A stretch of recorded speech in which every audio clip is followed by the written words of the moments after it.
फिरोजपुर में पीएम मोदी की सुरक्षा के साथ जो खिलवाड़ हो चुका है वो बार बार किसी बड़ी साजिश की तरफ इशारा कर रहा है। पंजाब में अब तक की जांच तो यही बता रही है कि ये पूरा मुद्दा कोई इत्तेफाक नहीं था। शुक्रवार को सुप्रीम कोर्ट में हुई सुनवाई के दौरान कोर्ट ने इस आदेश दिया, इस मामले की जांच से जुड़े हुए सारे records Punjab Haryana high court के रजिस्ट्रार जनरल के पास रखे जाएंगे और इन्हीं रिकॉर्ड्स को हासिल करने और जब्त करने में मदद करेगी एनआईए की टीम। इस रिपोर्ट के साथ करेंगे बुलेटिन की शुरुआत।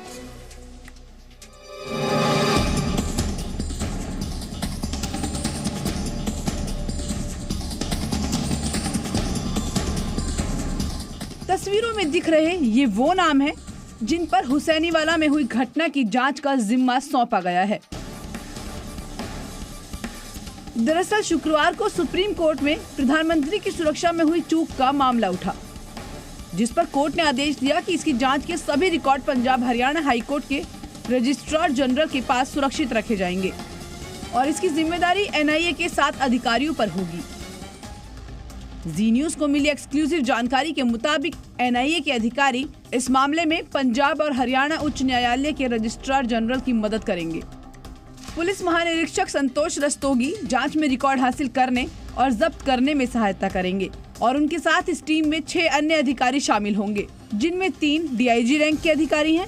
नामित अधिकारियों में Vidhi Kumar Birdi DIG NIA, Kaliraj Mahesh Kumar DIG NIA, Amit Kumar DIG NIA, Amit Singh SP NIA, Tejinder Singh SP NIA और Shankar B Raimedhi SP NIA.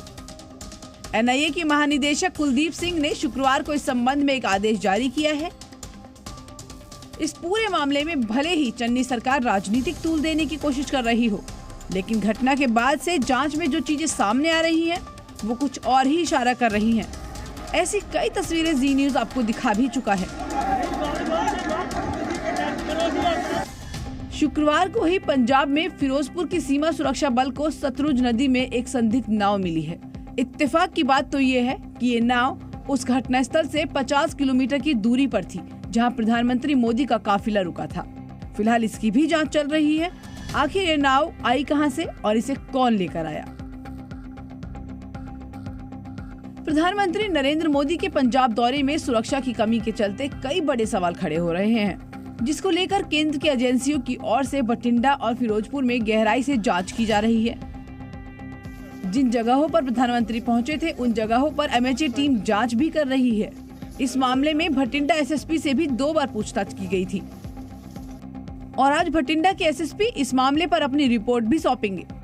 सूत्रों के मुताबिक पंजाब पुलिस के कई और अधिकारियों को कारण बताओ नोटिस दिया जा सकता है। फिरोजपुर में जो कुछ हुआ उसे नजरअंदाज करना निश्चित ही देश की सुरक्षा से खिलवाड़ करने के बराबर है और देश की सुरक्षा से किसने खिलवाड़ किया है, ये जल्दी ही सबके सामने होगा। अमित भारद्वाज के साथ ब्यूरो रिपोर्ट, जी मीडिया। इस खबर पर करते हैं बात। जुड़ चुके अमित भारद्वाज मेरे साथ। Very good morning Amit. जिस तरीके से जानकारी मिल रही है कि जितने भी रिकॉर्ड्स हैं उनको हासिल करने और जब्त करने में एनआईए की मदद जो है वो काफ़ी निर्णायक साबित हो सकती है। साथ ही साथ जो पंजाब पुलिस के तमाम अफसर हैं उनको शो कॉज नोटिस जारी हो सकता है। आज दिन भर का कार्रवाई के नाम पर क्या कुछ घटनाक्रम रह सकता है, विस्तार से बताएं अमित। देखिए निधि, सबसे बड़ी खबर तो इस समय हम अपने स्क्रीन से जो लोगों को दे रहे हैं वो यही है कि एनआईए ने जो 7 मेंबरी कमेटी है वो बना दी है। ये एक्सक्लूसिव खबर है और वो जी मीडिया नेटवर्क पर जो है वो चल रही है, ये एक्सक्लूसिव खबर। और मैं आपको बता दूं कि ये जो कमेटी है, जो हम ये कॉपी दिखा रहे हैं, एक्सक्लूसिवली हमने एक्सेस किया है। जो सुप्रीम कोर्ट, इसमें मैं पढ़ के आपको बता देता हूं कि influence to honourable supreme court of India order dated 7 January 2022 NWICVL और 13/2022 lawyer voices versus state of Punjab Shri Santosh Rastogi IPS inspector general of NIA is hereby nominated assist registered general Punjab Haryana High Court to secure and seize the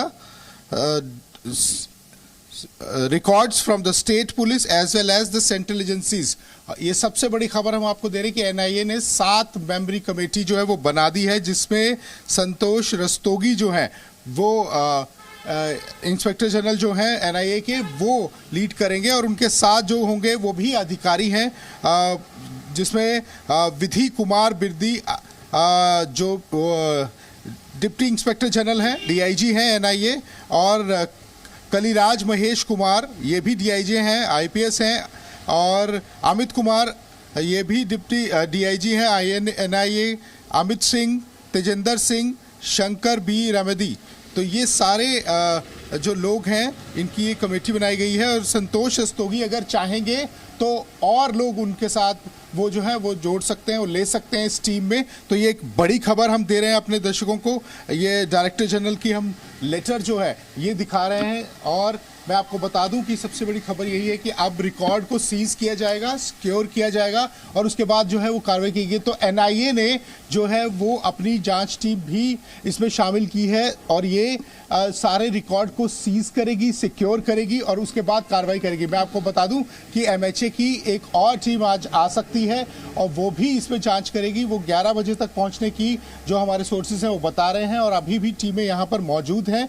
एक एक चीज को खंगाला जा रहा है। जिस तरह लाइटली लिया गया था पंजाब सरकार की ओर से, वैसा अब उनको भी समझ में आने लगा कि कितनी बड़ी चूक हुई है। कल हमने जो एक्सक्लूसिवली एफआईआर जो दिखाई थी कि एफआईआर में लिखा क्या है, वहां पर भी एक बड़ी चीज सामने आई थी कि बहुत ही लाइटली लिया गया था, सिर्फ जो है वो कहने के लिए कार्रवाई की गई थी। उसमें भी जैसे जी मीडिया नेटवर्क ने उसी दिन आकर पूरे 11 घंटे की जो इन्वेस्टिगेशन की थी, उसमें ये सामने लाया था कि कौन लोग हैं, कौन लोग वहां पर आए थे, और वो उनके आगे रिएक्शन क्या थे। उसके बावजूद जो पुलिस ने 6 तारीख को सुबह 7:40 पर एफआईआर दर्ज की थी, उसमें ये लिखा गया था कि कुछ अननोन लोगों के खिलाफ जो है वो एफआईआर दर्ज हो रही है। तो आप देख सकते हैं कि किस तरह से खानापूर्ति करने की कोशिश कर रहे थे प्रधानमंत्री के जो उसमें जो सुरक्षा में चूक हुई है उसको लेकर। लेकिन जी मीडिया नेटवर्क हमेशा से एक्सक्लूसिवली सारी चीजें सामने लाता रहा है, जिससे इन्वेस्टिगेशन में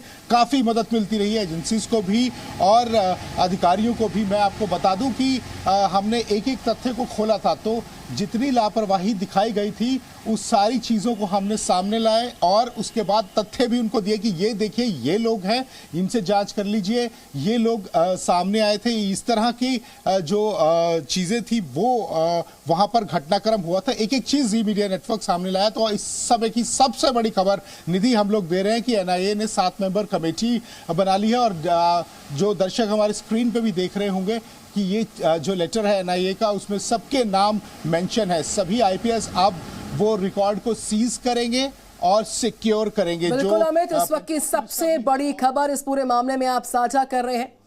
तो कुछ और अपडेट्स आएंगे, लौटूंगे अमित भारद्वाज के पास। फिलहाल शुक्रिया आपका जानकारी तमाम साझा करने के लिए। पीएम मोदी की सुरक्षा में जो बड़ी चूक का मुद्दा है, पंजाब कांग्रेस के लिए सियासी हो चुका है।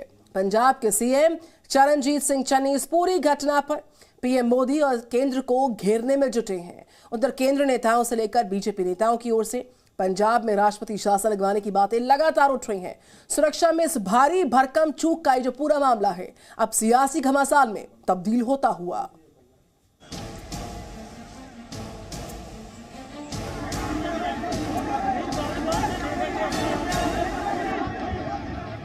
पंजाब में प्रधानमंत्री की सुरक्षा में हुई चूक का मामला राष्ट्रीय सुरक्षा का मुद्दा है, मगर पंजाब सरकार इसे राजनीतिक टूल में किसी भी तरह की कमी नहीं कह रही है।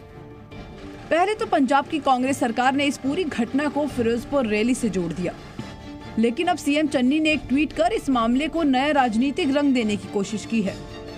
अपने ट्वीट में पंजाब के सीएम ने प्रधानमंत्री पर हमला बोलते हुए देश के पहले गृह मंत्री सरदार वल्लभ भाई पटेल का एक कथन लिखा है, जिसे कर्तव्य से ज्यादा जान की फिक्र हो, उसे भारत जैसे देश में बड़ी जिम्मेदारी नहीं लेनी चाहिए। अब इस ट्वीट से सीएम चन्नी क्या इशारा करना चाहते हैं, ये तो वो खुद ही बता सकते हैं। लेकिन पंजाब सरकार के मंत्रियों के बयान भी कुछ ऐसे ही हैं। वो भी इस पूरी घटना को फिरोजपुर रैली से ही जोड़ते दिख रहे हैं। पीएम साहब को ब्रीफिंग हो गया था कि 70,000 कुर्सी लगाई हुई है, तो वहाँ 700 आदमी भी नहीं आया है, तो वो उस बात से खफा थे। तो जिसे पंजाबी में कहते हैं ना कि गिरी गधे पे और गुस्सा कुम्हार पे, ये नहीं होना चाहिए। और जिनका गुस्सा है उनको अपने साथियों पे गुस्सा निकालना चाहिए कि जिनसे बंदे इकट्ठे नहीं हुए। पीएम के काफिले के पास तमाम वीडियो चेक करके देख लीजिए कि बीजेपी के वर्कर थे जो इकट्ठे हुए थे। कोई किसान मुझे बता दीजिए उनके काफिले के पास आया हो। लेकिन दूसरी तरफ प्रधानमंत्री की सुरक्षा में हुई चूक के मामले को बीजेपी साजिश का नाम दे रही है। ये संयोग नहीं था बल्कि एक साजिश था प्रधानमंत्री की हत्या की। तो बच नहीं पाएगा, मैं ये तो जानता हूं। इस साजिश के साजिशकर्ता बच नहीं पाएंगे। ये देश के साथ साजिश हुआ है, नरेंद्र मोदी के साथ नहीं। उधर हरियाणा के उप मुख्यमंत्री दुष्यंत चौटाला ने मांग की है कि पंजाब में राष्ट्रपति शासन लागू किया जाए। दुष्यंत चौटाला ने कहा है कि 15 दिन बाद पंजाब में आचार संहिता लगने पर राष्ट्रपति शासन लागू हो जाएगा। इंक्वायरी और एक्शन जरूरी है। अच्छा, जहां राष्ट्रपति शासन की बात है तो 15 दिन की बात है। 15 दिन में तो पंजाब में चुनाव आ जाए। वैसे ही कोड ऑफ कंडक्ट है, कोड ऑफ कंडक्ट लगते ही तो गवर्नर रूल अपने आप लग जाएगा। प्रधानमंत्री की सुरक्षा पर राजनीतिक बयानबाजी करके क्या पंजाब सरकार अपनी जवाबदेही से पीछा छुड़ाने की कोशिश कर रही है, या फिर इन बयानों का कुछ और ही मतलब है? जवाब चाहे जो भी हो, लेकिन फिलहाल के लिए ये मुद्दा राष्ट्रीय सुरक्षा से ज्यादा सियासी होता चला जा रहा है और अभी ना जाने इसे कितना और राजनीतिक रूप दिया जाना बाकी है। Bureau report, ji media. Presenting B News app, available on Google Play and App Store. Download it now.